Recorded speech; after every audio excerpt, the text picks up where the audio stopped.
Hello friends, जय Shri Krishna, Radhe Radhe. Welcome to my YouTube channel spiritually inspired motivational talks. Friends, कभी ना कभी हम सबके मन में एक सवाल ज़रूर आता है कि एक ही घड़ी और एक ही मुहूर्त में बहुत सारे लोगों का जन्म होता है, तो सबका भाग्य एक सा क्यों नहीं होता। आइए जानते हैं हम इस कहानी से। फ्रेंड्स, इस कहानी में भी एक राजा होता है और राजा के मन में ये बात आती है, तो राजा ने विद्वान ज्योतिषियों और ज्योतिष प्रेमियों की सभा बुलाकर प्रश्न किया कि मेरी जन्म पत्री के अनुसार मेरा राजा बनने का योग था, मैं राजा बना, किंतु उसी घड़ी मुहूर्त में अनेक जातकों ने भी तो जन्म लिया होगा, तो वो राजा क्यों नहीं बन सके, इसका क्या कारण है। राजा के इस प्रश्न से सब निरुत्तर हो जाते हैं। क्या जवाब दे। एक ही घड़ी मुहूर्त में जन्म लेने पर भी सबके भाग्य अलग अलग क्यों हैं। सब सोच में पड़ गए कि अचानक एक वृद्ध खड़े हुए और बोले, महाराज की जय हो। आपके प्रश्न का उत्तर भला कौन दे सकता है। आप यहाँ से कुछ दूर घने जंगल में जाएं, तो वहाँ पर आपको एक महात्मा मिलेंगे, उनसे आपको आपका उत्तर मिल सकता है। राजा की जिज्ञासा बढ़ जाती है और वो घोर जंगल में जाकर देखता है एक महात्मा आग के ढेर के पास बैठकर अंगार खाने में व्यस्त थे। सहमे हुए राजा ने महात्मा से जैसे ही प्रश्न पूछा, महात्मा ने क्रोधित होकर कहा, तेरे प्रश्न का उत्तर देने के लिए मेरे पास समय नहीं है, मैं भूख से पीड़ित हूँ। तेरे प्रश्न का उत्तर यहाँ से कुछ आगे पहाड़ियों के बीच एक और महात्मा है, वो दे सकते हैं। राजा की जिज्ञासा और बढ़ जाती है। पुनः अंधकार और पहाड़ी मार्ग पार कर बड़ी कठिनाइयों से राजा दूसरे महात्मा के पास पहुंचा, किंतु ये क्या था। महात्मा को देखकर राजा हक्का बक्का रह गया।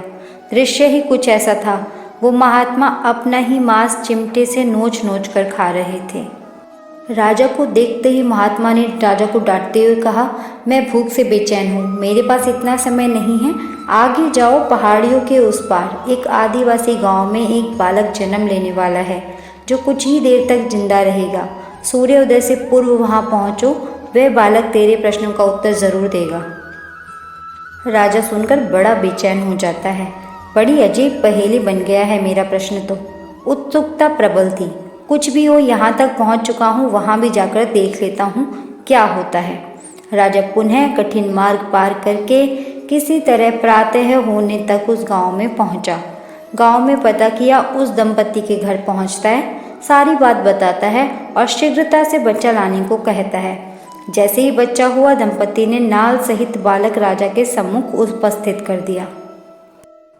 राजा को देखते ही बालक मुस्कुराता है और कहता है, राजन, मेरे पास भी समय नहीं है, किंतु अपना उत्तर सुन लो। तुम, मैं और दोनों महात्मा 7 जन्म पहले चारों भाई व राजकुमार थे। एक बार शिकार खेलते खेलते हम जंगल में भटक गए। 3 दिन तक भूखे प्यासे भटकते रहे। अचानक ही हम चारों भाइयों को आटे की एक पोटली मिलती है। जैसे तैसे हमने 4 बाटी सेकी और अपनी अपनी बाटी लेकर खाने बैठे ही थे कि भूख प्यास से तड़पते हुए एक महात्मा आ गए। अंगार खाने वाले भैया से उन्होंने कहा, बेटा, मैं 10 दिन से भूखा हूँ, अपनी बाटी में से मुझे भी कुछ दे दो, मुझ पर दया करो, जिससे मेरा भी जीवन बच जाए। इस घोर जंगल से पार निकलने की मुझ में भी सामर्थ्य आ जाएगी। इतना सुनते ही भैया गुस्से से भड़क जाते हैं और बोलते हैं, तुम्हें दे दूंगा तो मैं क्या आग खाऊंगा, चलो जाओ यहाँ से।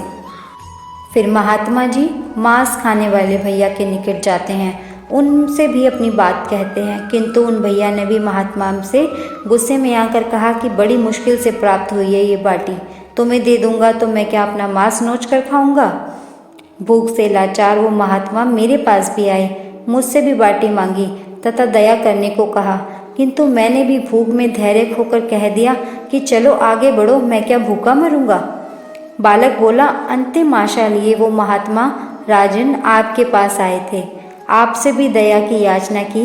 सुनते ही आपने उनकी दशा पर दया करते हुए खुशी से अपनी आधी बाटी बांटकर उसको दे दी। बाटी पाकर महात्मा बहुत खुश हुए और जाते हुए बोलते हैं, तुम्हारा भविष्य तुम्हारे कर्म और व्यवहार से फलेगा। बालक कहता है, इस प्रकार राजन, उस घटना के आधार पर हम अपना अपना भोग भोग रहे हैं। धरती पर एक समय में अनेकों फूल खिलते हैं, लेकिन सबके फल, रूप, गुण, आकार, प्रकार, स्वाद में भिन्न भिन्न होते हैं। फ्रेंड्स, इस तरह से हमारे कर्म हमारे भाग्य से जुड़े हुए होते हैं। हम जैसे कर्म करते हैं वही लौटकर हमारे पास आता है। कर्मों का फल सबको भोगना ही पड़ता है। श्री कृष्ण भगवान ने भी ये कहा है कि मैं किसी का भाग्य नहीं बनाता, हर कोई अपना भाग्य खुद बनाता है। तुम आज जो कर रहे हो उसका फल तुम्हें कल ज़रूर प्राप्त होगा, और आज जो तुम्हारा भाग्य है वो तुम्हारे पहले किए हुए कर्मों का फल है। परमात्मा हमारा भाग्य कभी नहीं लिखता। जीवन के हर कदम पर हमारी सोच, हमारे अच्छे बुरे कर्म ही हमारा भाग्य लिखते हैं। तो फ्रेंड्स, कैसी लगी आपको ये स्टोरी मुझे कमेंट्स करके ज़रूर बताइएगा, एंड चैनल को सब्सक्राइब ज़रूर कीजिएगा और वीडियो को लाइक भी कीजिएगा। Thanks for watching.